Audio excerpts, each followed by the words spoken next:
ఓం సాయిరాం. బాబా భక్తులందరికీ కూడా నమస్కారం అండి. అందరూ కూడా సుఖంగా సంతోషంగా ఎప్పుడూ కూడా ఆనందంగా ఉండాలి అని చెప్పి ఆ బాబాగారి తరపున నేను కూడా మనస్ఫూర్తిగా కోరుకుంటున్నాను. ఈరోజు బాబాగారు అందించే సందేశం ఏంటి అంటే కనుక, తల్లి, నాపై నీకున్న గౌరవం నిజమైతే ఈ భగవద్గీతను తాకుతూ ఈ మంత్రం చెప్పు, తక్షణమే ఈరోజే నీ కళ అనేది తీరిపోతుందమ్మా అని చెప్పి ఏదో తెలియని సందేశాన్ని ఈరోజు బాబాగారు మనకు అందించాలి అనుకుంటున్నారండి. మరి బాబాగారు ఏ సందేశం అందించినా కూడా అది మన భవిష్యత్తుకు పునాది అని చెప్పి మనందరికీ కూడా తెలిసిన విషయమే కదా. మరి ఎవరికైతే బాబాగారి మీద పూర్తి నమ్మకం ఉంటుందో వారందరూ కూడా ఈ వీడియోని ఎక్కడా స్కిప్ చేయకుండా ఎండింగ్ వరకు చూడండి. అంతేకాకుండా వీడియోకి ఒక చిన్న లైక్ ఇవ్వడం మాత్రం మర్చిపోవద్దు. దానికంటే ముందు చాలామంది కూడా గురువుగారి గురించి అడుగుతున్నారండి. అక్క, ఎన్నో రకాల సమస్యలతో మేము సతమతం అయిపోతున్నాము, మీకు తెలిసిన గురువుగారు ఎవరైనా ఉంటే చెప్పండి అక్క అని చెప్పి అడుగుతున్నారండి. నేను పదే పదే ఈ గురువుగారి గురించి ఎందుకు చెప్తున్నానో మీ అందరికీ కూడా తెలుసు. నా జీవితంలో ఎంతో కష్ట సమయంలో నేనున్నప్పుడు ఈ గురువుగారు చేసిన పూజల వల్ల ఆ కష్టాలన్నింటి నుంచి బయటపడి ఈరోజు నేను సంతోషంగా జీవితంలో ముందడుగు వేస్తున్నాను. అలాగే నా స్నేహితుల జీవితాలలో, నా బంధువుల జీవితాలలో వెలుగును నింపిన గురువుగారండి. కష్టాల నుంచి బయటపడవేసిన గురువుగారు. అలాగే మీ జీవితాలలో ఎటువంటి సమస్యలు ఉన్నా కానీ చివరి ప్రయత్నం ఇదే అనుకొని ఒక్కసారి కాంటాక్ట్ అవ్వండి. శ్రీ షిరిడి సాయిబాబా ఆశీస్సులతో జ్యోతిష్యం చెప్పబడును. గురూజీ శివరామరాజు గారు. Phone number 9959422552. మీరు ఇప్పటి వరకు ఎన్నో చోట్ల జ్యోతిష్యం చెప్పించుకొని మీరు కోరిన మార్పులు రాలేదు అని చెప్పి బాధపడి ఉంటారు. కానీ ఇక్కడ అస్సలు అలా జరగదండి. మీ సమస్యలు ఏవైతే ఉన్నాయో, ప్రేమ, పెళ్ళి, ఉద్యోగం, రాజకీయం, సంతానం లేక ఇబ్బంది పడుతున్న, భార్యాభర్తల మధ్య గొడవలున్న, అప్పుల సమస్యలున్న, శత్రువుల సమస్యలున్న, అవేంటో మీరు గురువుగారికి వివరించి చెప్పినట్లయితే వాటికి తగిన పూజలు చేసి మీకు రోజులలోనే గురువుగారు పరిష్కారాన్ని చూపిస్తారు. గురువుగారు చెప్పినట్లు 100కు 1000% జరుగుతుంది. కాంటాక్ట్ అవ్వండి. ఇక బాబాగారి యొక్క సందేశం ఏంటో మనం తెలుసుకుందాము. బిడ్డ, నా మీద నీకు గౌరవం నిజమే కదా తల్లి.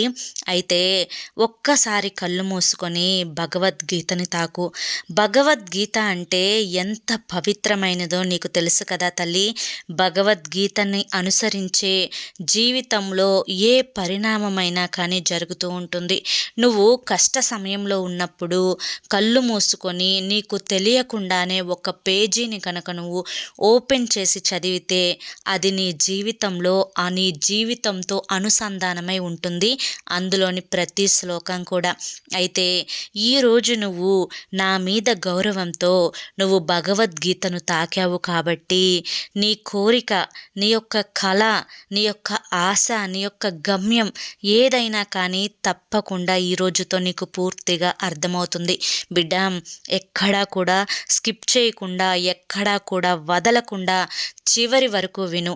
ఈ చిన్న కథని నా బిడ్డ కోసం చెప్తున్నాను. కథ చాలా బాగుంటుందమ్మా. కానీ ఈ కథలోనే నీ జీవితంలో నువ్వు తెలుసుకోవలసినవి, నువ్వు జీవితంలో నేర్చుకోవలసినవి ఇవన్నీ కూడా ఉంటాయి తల్లి. మరి కథని చెప్తాను. తండ్రిగా నిన్ను కూర్చోపెట్టి కథను వినిపించడానికి, నీ యొక్క కళ్ళు తెరిపించడానికి, మంచికి చెడుకు తేడాను తెలపడానికి, అసలు జీవితం అంటే ఏంటో వివరించడానికి ఈ కథను చెప్పబోతున్నాను. జాగ్రత్తగా తెలుసుకో. ఒక ఊరిలో ఒక బ్రాహ్మణుడు ఉన్నాడు. బ్రాహ్మణుడికి పెళ్ళి కూడా అవుతుంది. అతని భార్య, అతనికి 2 కుమారులు ఉంటారనమాట. అయితే భార్యను చాలా ప్రేమగా చూసుకుంటాడు బ్రాహ్మణుడు. అలాగే తన కుమారులను కూడా ప్రేమగా చూసుకుంటాడు. అయితే బ్రాహ్మణుడికి మంచి మంచి పుస్తకాలు రాయడం అన్నా, సంస్కృతంలో మంచి మంచి శ్లోకాలు రాయడం అన్నా కూడా చాలా ఇష్టం అన్నమాట. అతనికి తెలిసిన విద్యను 10 మంది పిల్లలకు నేర్పిస్తూ ఉంటాడు. అంతేకాకుండా ఊరిలో ఎక్కడన్నా తప్పు జరుగుతున్నా కూడా ఒక శ్లోకం రూపంలో అది తప్పు అని చెప్పి జనాలకు వివరించి వారిలో మార్పుని తీసుకొస్తూ ఉంటాడు ఆయన. అంతేకాకుండా ఎంతోమంది అంధకారంలో తమ జీవితాన్ని నాశనం చేసుకుంటారు చేసుకుంటూ ఉంటే ఇది తప్పు అని చెప్పి ఎంతమందో జీవితాలను బాగు చేస్తాడు. ఇదంతా తెలిసిన ఆ రాజ్యంలోని రాజుగారు అతనికి అంటే రాజుకి సహాయదారుడిగా, మంత్రిగా అతనిని ఉండమని చెప్పి ఎన్నోసార్లు అడుగుతాడు. కానీ ఒకరి కింద పని చేయడం ఏమాత్రం కూడా బ్రాహ్మణుడికి ఇష్టం లేదు. ఆ గుడిలో పూజలు చేసి వచ్చిన రూపాయి 2 రూపాయలతో ఇంటిని అలా జరుపుతూ ఉండేవాడనమాట. అయితే ఎక్కువ ప్రజాసేవలో, సాంస్కృతిక సేవలో, ఊరిలో ప్రజలను బాగు చేయడంలో తను చాలా బిజీగా ఉండేవాడు. అయితే తన బిడ్డలని ఏమాత్రం కూడా పట్టించుకునేవాడు కాదు. మంచేంటో చెడేంటో బిడ్డలకు ఏ రోజు చెప్పి ఎరిగేవాడు కాదు. భార్య అంటూ ఉండేది, ఎప్పుడూ కూడా బయట వారిని చూసుకోవటమేనా అండి? మీకు 2 పిల్లలున్నారు, మీ పిల్లలకి కూడా మంచేంటో చెడేంటో చెప్పొచ్చు కదా అని చెప్పి. అయినా కూడా భార్య మాటను పెడచెవిన పెట్టి ఊరి మీద ఉన్న ప్రజలను చూసుకోవడం, వారికి మంచిని నేర్పించడం, ఇలా తన యొక్క జీవితాన్ని గడుపుతూ ఉండేవాడు. రోజులు గడుస్తున్నాయి, సంవత్సరాలు కూడా గడుస్తున్నాయి. కానీ అతనిలో ఏ మార్పు రాలేదు. కానీ ఇక్కడ పిల్లలు మాత్రం పెరిగి పెద్దవుతారు. అందులో ఒక కుమారుడు మాత్రం తను మంచిగా తండ్రిలాగానే సాంస్కృతిక సేవలో మునిగిపోయి తను చూసుకొని ఒక ఆశ్రమంలో చేరి ఒక గురువుగారి దగ్గర ఉండిపోతాడు. ఇక ఆ యొక్క పెద్ద కుమారుడికి కానీ ఈ యొక్క వీళ్ళ కుటుంబానికి కానీ సంబంధం అనేది తెగిపోతుంది.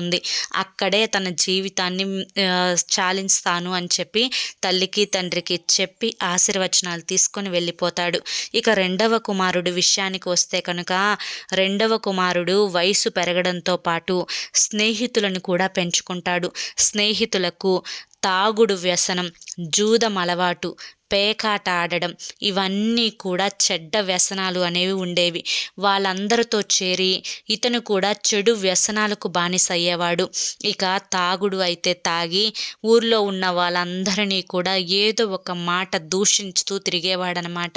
ఒకరోజు తాగడానికి ధనం లేకపోవడంతో ఆ యొక్క బ్రాహ్మణుడి కుమారుడు రాజమందిరంలో ఒక కుటుంబంలో తన యొక్క ఒక వస్తువుని దొంగిలిస్తాడు. అలా దొంగిలిస్తూ ఉన్నప్పుడు రాజ్యంలో ఉన్న భటులు ఉంటారు కదా, ఆ భటులు చూసి అతన్ని రాజు దగ్గరికి తీసుకొని వెళ్తారు. తీసుకొని వెళ్ళి ఇతను ఆ యొక్క పండితుడు కుమారుడు రాజుగారు, ఇతను దొంగతనం చేస్తూ మాకు దొరికిపోయాడు అని చెప్పగా, అంత మంచి బ్రాహ్మణుడి కడుపున దొంగ పుట్టాడా అని చెప్పి వాళ్ళ నాన్నకి వెంటనే కబురు పంపిస్తాడు. కబురు పంపించిన తర్వాత ఆ యొక్క విషయం తెలిసిన తర్వాత బ్రాహ్మణుడు చాలా బాధపడతాడు. ఇప్పటి వరకు మహారాజు గారి దగ్గర నాకంటూ ఒక మంచి పేరు ఉంది, ఒక గుర్తింపు ఉంది. ఇవాల్టి రోజున నా కొడుకు దొంగలాగా అక్కడ నుంచున్నాడు. ఇప్పుడు మహారాజు నన్నేమంటాడో అని చెప్పి అనగా భార్య అంటుంది, ఏమండి, ఇప్పటి వరకు మీరు ఎన్నో పనులు చేశారు, కానీ నేను దేనికి కూడా అడ్డు చెప్పలేదు. కానీ నా కుమారుడు ఇలా దొంగగా రాజుగారి ముందు శిక్షించబడటం నాకు ఏమాత్రం ఇష్టం లేదు. కనుక మీరంటే రాజుగారికి చాలా గౌరవం ఎక్కువ. మీరు చేయాల్సింది ఏంటి అంటే, తెలుసో తెలియకో చిన్నవాడు కాబట్టి తప్పు చేశాడు, ఈ ఒక్కసారికి వదిలిపెట్టండి అని చెప్పి మహారాజుని అడగాలి మీరు. అలా అడగకపోతే ఇంటికి వచ్చేసరికి నేను బ్రతికి ఉండను అని చెప్పి బెదిరిస్తుంది భార్య. భార్య మాటలకు భయపడి సరేనని చెప్పి అక్కడి నుంచి బయలుదేరి రాజు దగ్గరికి వెళ్తాడు. ఇక రాజు ఇలా నీ కుమారుడు దొంగతనం చేశాడు అని చెప్పగా, అయ్యా మహారాజా, తెలుసో తెలియకో నా కుమారుడు తప్పు చేశాడు, ఈ ఒక్కసారికి తప్పుని మన్నించండి అయ్యా అని చెప్పి అడిగితే, అదేంటి బ్రాహ్మణుడా, నువ్వు క్షమించమని అడుగుతున్నావా? సరే, తప్పు తెలిసి చేసినా తెలియక చేసినా తప్పే. అతని వల్ల ఇబ్బంది పడిన వారు, అతని యొక్క ఆ వస్తువుని పోగొట్టుకున్న వాళ్ళు చాలా బాధపడుతున్నారు. వారికి మీరే నేరుగా స్వయంగా మీరే క్షమాపణలు చెప్పండి అని చెప్పి బ్రాహ్మణుడికి రాజుగారు చెప్తాడు. అప్పుడు బ్రాహ్మణుడు కళ్ళ నిండా కూడా నీటిని పెట్టుకొని ఇక తనని ఎలా అడగాలో మనసులో నుంచి ఎప్పుడు ఎన్నడూ ఎవరిని కూడా క్షమించమని అడగలేదు ఆ బ్రాహ్మణుడు. సరేనని చెప్పి క్షమించమని అడుగుతాడనమాట. అలా అడిగిన తర్వాత అతను చాలా బాధపడిపోతాడు. కుమారుణ్ణి తీసుకొని వెళ్తాడు ఇంటికి. అయ్యా, మంచేంటో చెడేంటో నీకు తెలియకుండా ఇన్ని రోజులు నేను పెంచి తప్పు చేశాను. ఏది మంచి ఏది చెడు అని చెప్పి నీకు వివరించకుండా నేర్పాను.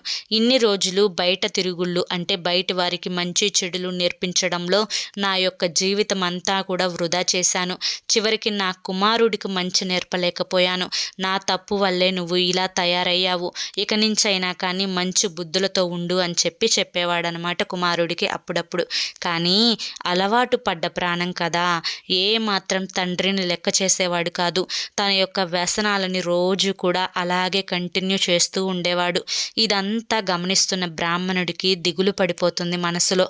ఇక కొడుకు గురించి చాలా ఆలోచిస్తాడు. ఆలోచించి మంచాన పడతాడు. రోగం వస్తుంది. ఇక కుమారుణ్ణి పిలిచి చెప్తాడు, అయ్యా, నేను ఇవాళో రేపో పోతే చనిపోతాను.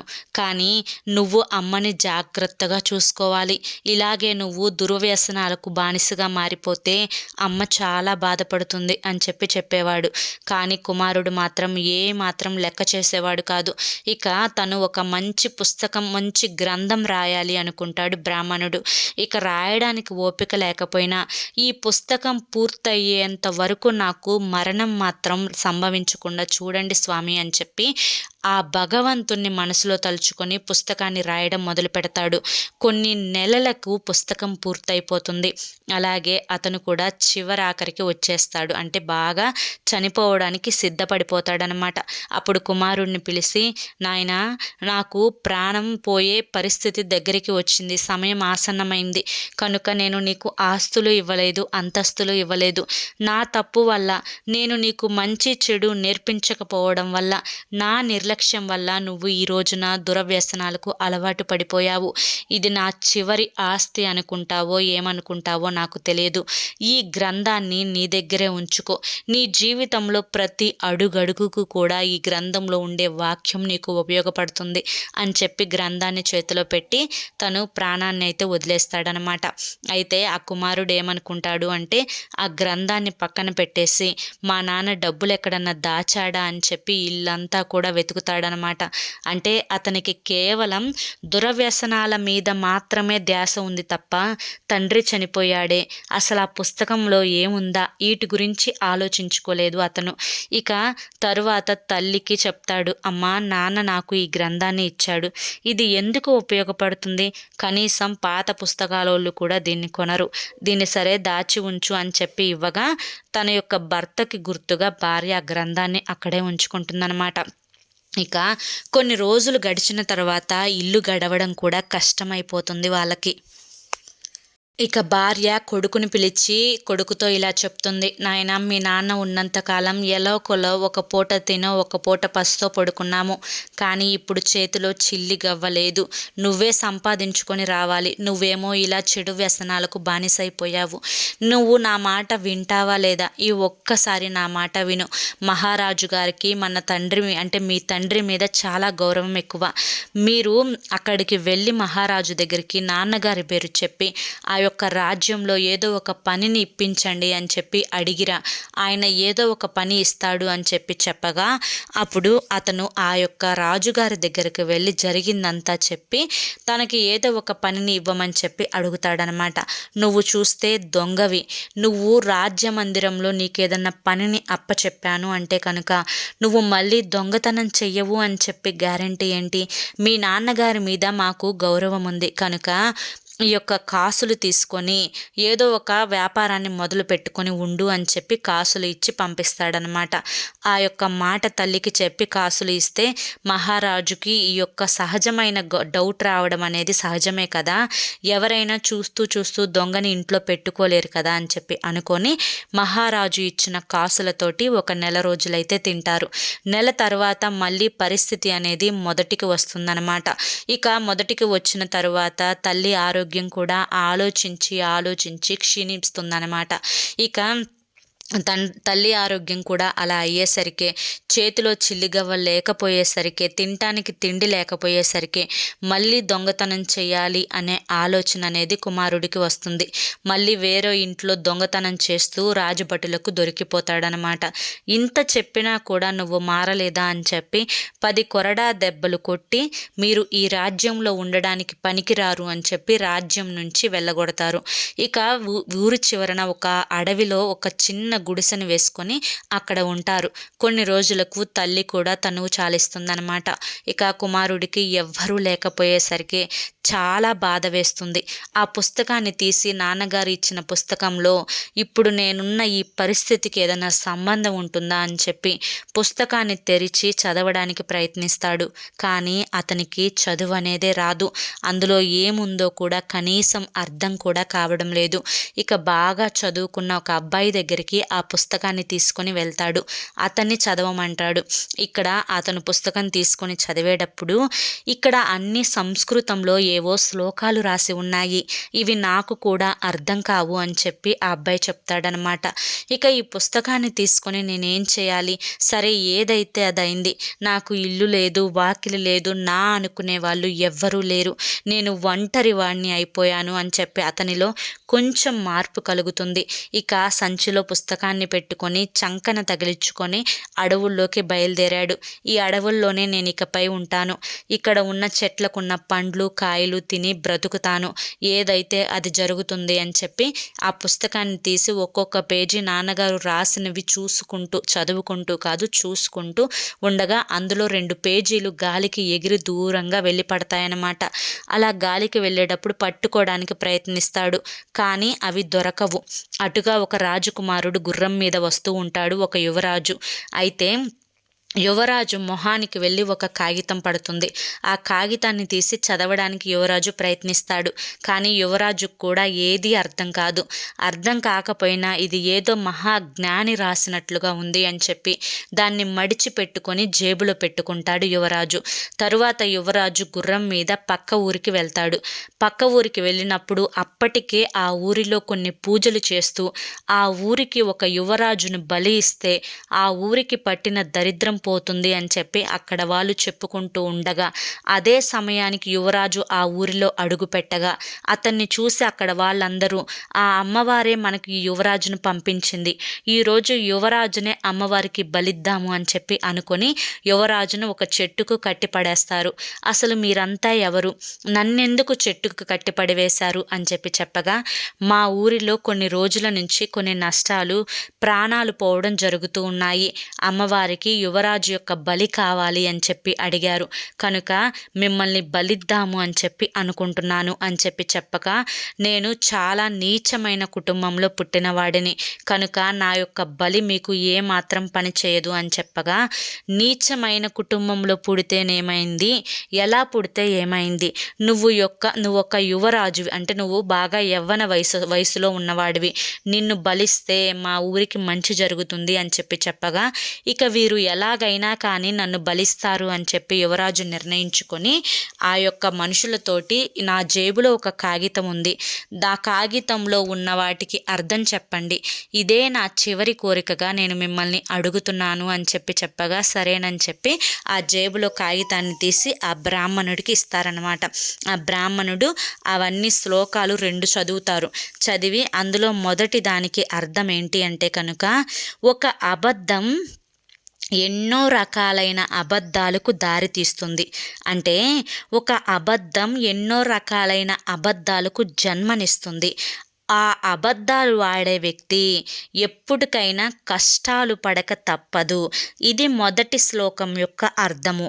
ఇక రెండవ శ్లోకం యొక్క అర్థం ఏంటి అంటే కనుక ఎవరిదైనా కానీ ప్రాణం తీయడం అనేది చాలా సులభం, కానీ ఒక ప్రాణికి జీవం పోయడం మాత్రం చాలా కష్టం, ఇది రెండవ శ్లోకానికి అర్థం అని చెప్పి చెప్పగా నిజంగా కదా, నేను మా నాన్నగారు అడవులలో పక్షులవి జంతువులవి ప్రాణాలు తీయవద్దు అని చెప్పి చెప్తూ ఉన్నారు, కానీ ఆయన మాటలు పట్టించుకోకుండా నేను ఇలా వచ్చి ఇక్కడ ఇలా ఇరుక్కుపోయాను అని చెప్పి చెప్పగా ఆ ప్రాణం తీయడం చాలా సులభం, ప్రాణం పోయడం చాలా కష్టం అన్న వాక్యానికి ఆ చదివిన వ్యక్తి మనసులో కూడా ఒక అలజడి ఏర్పడుతుంది. వెంటనే యువరాజుకు వేసిన కట్లు అనేవి ఇప్పివేసి, అయ్యా, ఈ బలి అనేది సరైన పద్ధతి కాదు అని చెప్పి, ఈ శ్లోకం ద్వారా నాకు అర్థమైంది. మేమెవరం అసలు నీ ప్రాణాలు తీయడానికి? మమ్మల్ని క్షమించండి. ప్రాణం చాలా సులభంగా తీయవచ్చు, కానీ మళ్ళీ బ్రతికించడం సులభతరమా చెప్పు? నేను ఈ శ్లోకం వల్ల చాలా మారిపోయాను అని చెప్పి యువరాజుని విడిచిపెడతారనమాట. ఇక వెంటనే యువరాజు అతని తండ్రికి జరిగిందంతా వెళ్ళి చెప్తారు. నాన్నగారు, మీరు చెప్పిన మాటలు వినకుండా అడవులలో జంతువుల యొక్క ప్రాణాలను తీసి ఇన్ని రోజులు తప్పు చేశాను. ఈ యొక్క 2 శ్లోకాలలోనే ఇంత అర్థం ఉంది. అదే దీని యొక్క పుస్తకం అనేది మొత్తం నా దగ్గర ఉంటే నా జీవితం అంతా కూడా ఒక పరమార్థం అనేది ఏర్పడుతుంది. ఆ పుస్తకం ఎక్కడుందో తీసుకొచ్చి పెట్టిన వాళ్ళకి 1000 బంగారు కాసులు ఇస్తాను అని చెప్పి ప్రకటిస్తాడనమాట. ఇక ఆ పుస్తకం కోసం రాజ్యంలో భటులందరూ కూడా వెతకటం మొదలు పెడతారు. కానీ కొన్ని రోజులకు ఆ యొక్క బ్రాహ్మణుడి కొడుకు అటుగా రాజమందిరం దగ్గరికే వెళ్తాడు. ఇతనెవరో కొత్త వ్యక్తిలా ఉన్నాడు. మొహమంతా గడ్డం అనేది నిండిపోయింది. చూస్తుంటే దొంగలాగా అనిపిస్తున్నాడు అని చెప్పి ఆ యొక్క రాజమందిరంలోకి ఆ భటులు రాజుని అంటే ఆ యొక్క బ్రాహ్మణుడి కొడుకుని తీసుకొని వస్తారు.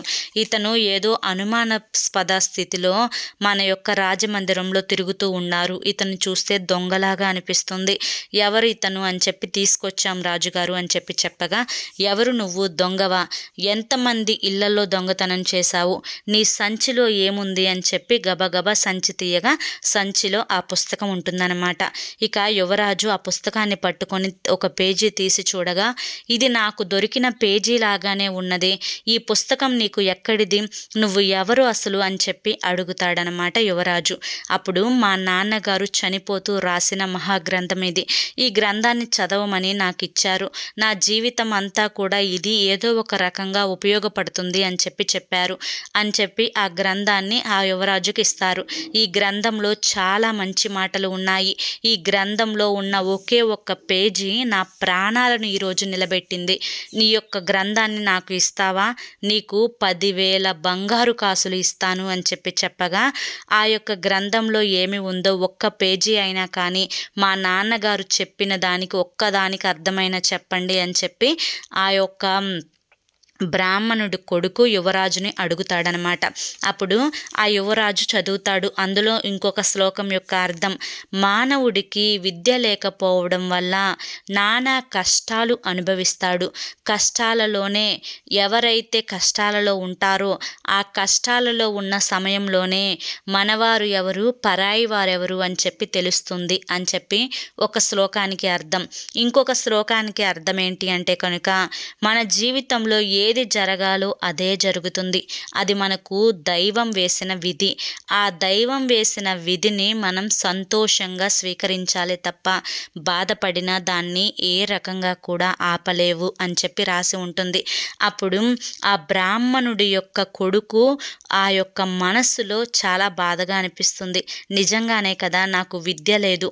విద్య లేకపోవడం వల్లే నేను ఈ పుస్తకాన్ని ఇన్ని రోజులు చదవలేకపోయాను. నానా కష్టాలని అనుభవిస్తూ ఉన్నాను. ఈ కష్టాలలోనే నా వాళ్ళు ఎవరు, పరాయి వాళ్ళు ఎవరు అని చెప్పి తెలుసుకున్నాను. నేను మీరిచ్చిన ఆ యొక్క 10,000 బంగారు కాసులతో చాలా మందికి విద్యను ఉచితంగా అందిస్తాను అని చెప్పి ఆ గ్రంథాన్ని ఆ యువరాజుకి ఇచ్చి ఆ 10,000 బంగారు కాసులతోటి చాలామంది పిల్లలకు విద్యను నేర్పిస్తాడు బ్రాహ్మణుడి కొడుకు. అక్కడి నుంచి ఆ రాజమందిరంలో బ్రాహ్మణుడి కొడుకుకు పని అప్పగిస్తారు. అక్కడి నుంచి చాలా సంతోషంగా మంచిగా పద్ధతిగా బ్రతుకుతాడు. తనకున్న చెడు వ్యసనాలన్నీ కూడా మానేస్తాడు. అయితే ఈ యొక్క కథ అనేది ఇక్కడితో ముగుస్తుంది తల్లి. ఈ కథ ద్వారా నేను నీకు చెప్పాలి అనుకుంటున్న నీతి ఏంటి అంటే కనుక, బిడ్డ, నీ జీవితంలో ఏది జరగాలో అదే జరుగుతుంది. అదే దైవం యొక్క విధి. ఆ విధిని సంతోషంగా చిత్తంతో ఆ విధిని మనం ఎలా వచ్చినా ఏం జరిగినా కూడా సంతోషంతో అనుభవించాలి. ఎందుకంటే నువ్వు బాధపడడం వల్ల ఆ విధిలో మార్పు జరగదు. నువ్వు ఏడవడం ఏడవడం వల్ల వచ్చే కష్టం వెనక్కిపోదు. నువ్వు ఏడవడం వల్ల, నవ్వుతూ ఉండడం వల్ల వచ్చే బాధలు పోవు. కనుక ఈ యొక్క విషయంలో, నీ జీవితం విషయంలో ఏది జరిగినా కానీ అది నీ మంచి కోసమే జరుగుతుంది అని చెప్పి నువ్వు ఎప్పుడైతే అంగీకరిస్తావో అప్పటి నుంచి నీ మనసు తేలికిస్తుంది. దేనికి భయపడవు, దేనికి దిగులు పడవు, అలాగని చెప్పి దేనికి సంతోషపడవు.